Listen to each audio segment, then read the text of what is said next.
सदगति में एक व्यक्ति है दुखी, और प्रेमचंद ने उसकी जाति जानबूझ के साथ में बता दी है, दुखी चमार।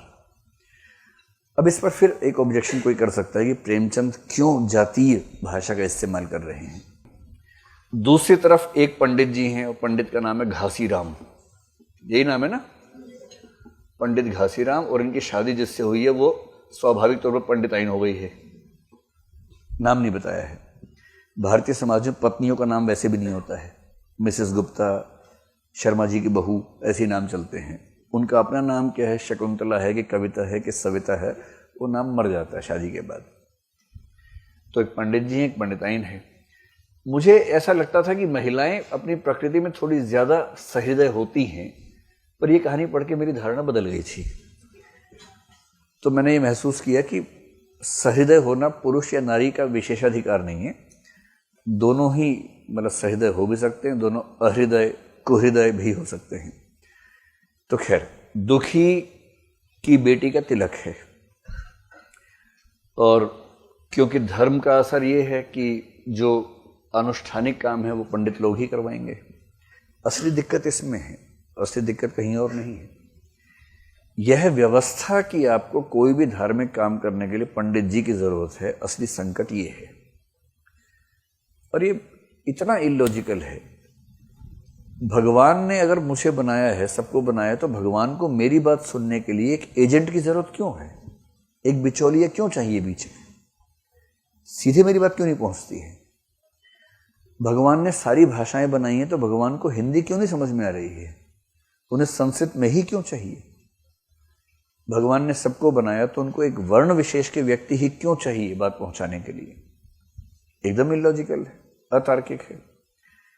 तो हम तो मानते हैं कि अगर भगवान है तो वो इतना क्रूर और भेदभाव करने वाला नहीं हो सकता कि वो कुछ व्यक्तियों को लाइसेंस जारी कर दे जीवन भर के लिए कि तुम पैसा कमाओ सबसे और मेरे तक उनकी बात पहुंचाओ।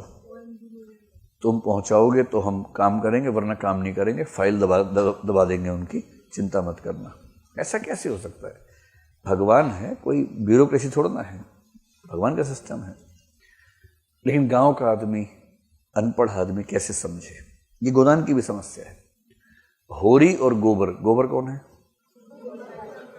होरी का बिटवा, हाँ वही है। उन दोनों के बीच में झगड़ा इसी बात पे है। होरी का माइंडसेट ऐसा ही है कि धर्म, पंडित जी बड़े पवित्र होते हैं ये लोग।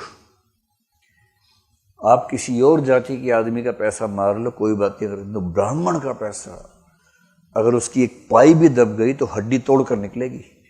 ये गोदान का वाक्य है। तो ठीक यही वाक्य प्रेमचंद की कहानियों में कम से कम 2 जगह आता है।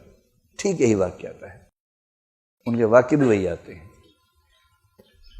तो दुखी चमार को तिलक के लिए सगुन निकलवाना है, उसके लिए आया है। पंडित घासीराम ने कहा हाँ हाँ निकालेंगे निकालेंगे, चलो एक काम करो, थोड़ा काम कर दो, ये काम कर दो, वो काम कर दो। बाद में एक लकड़ी थी बहुत मोटी, इसको काट दो। और वो इतनी मोटी लकड़ी है, इतना कठिन है, काटते काटते बेचारा थक गया है, मतलब पसीना निकल गया, हाफ गया, ऊर्जा उसमें ज़्यादा है भी नहीं, कुपोषण से ग्रस्त है, खाने पीने को मिलता नहीं है, उसकी जान निकल रही है, एकदम लग रहा कि मर जाऊंगा, खाना कोई पूछ नहीं रहा उसको। अंत में उसको लग रहा चलो चिलम पी के शायद थोड़ा ठीक हो जाऊं, तो चिलम के लिए आग मांगी। पंडिताइन इतनी पवित्र है कि उसको लगता है कि मैं अगर उसको आग दूंगी भी तो बाप रे छी, ऐसे गंदे लोगों से टच नहीं होना चाहिए। हाँ, अपने घर के सारे काम करवा लेने चाहिए, वो अलग बात है, लेकिन टच नहीं होना चाहिए। इतनी दुष्टता है ना, इतनी दुष्टता है।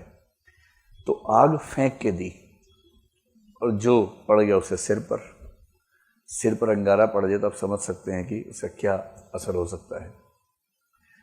थोड़ी देर के बाद बेहोश हो गया, बेहोश होकर मर गया। अब पंडित जी को मुख्य चिंता इस बात की कि इसकी लाश को कैसे हटाएं यहां से। मर गया तो ठीक है, मर गया क्या हो गया, सबको जाना है, ये प्रेत मुक्ति करवाई देंगे, उसकी क्या दिक्कत है। लेकिन अच्छी बात है कि इस कहानी में थोड़ा सा दलित चेतना के उभार का जिक्र भी है। उधर गौंड ने चमरोने में जाकर कह दिया खबरदार जो किसी ने लाश को हाथ लगाया तो। मजाक थोड़ा ही है कि एक जिंदा आदमी को मार देंगे। तो ये पहली बार दिख रहा है कि दलित वर्ग में एक चेतना उभरने शुरू हुई है। और उस जाति के लोगों ने लाश को हाथ लगाने से मना कर दिया, हम नहीं उठाएंगे लाश को भाई, हम तो इस बात को सहन नहीं करेंगे, स्वीकार नहीं करेंगे। और अंत में बहुत दुखी होकर पंडित घासीराम ने खुद उस लाश को घसीट के उस स्थान में पहुंचाया जहां चील कौओं ने उस लाश को खाया। और ये होता है जिंदगी भर सेवा करने का फल। तो सदगति कहानी में क्या लगता है, दलितों का मजाक बनाया है या दलितों के प्रति संवेदनशील है प्रेमचंद?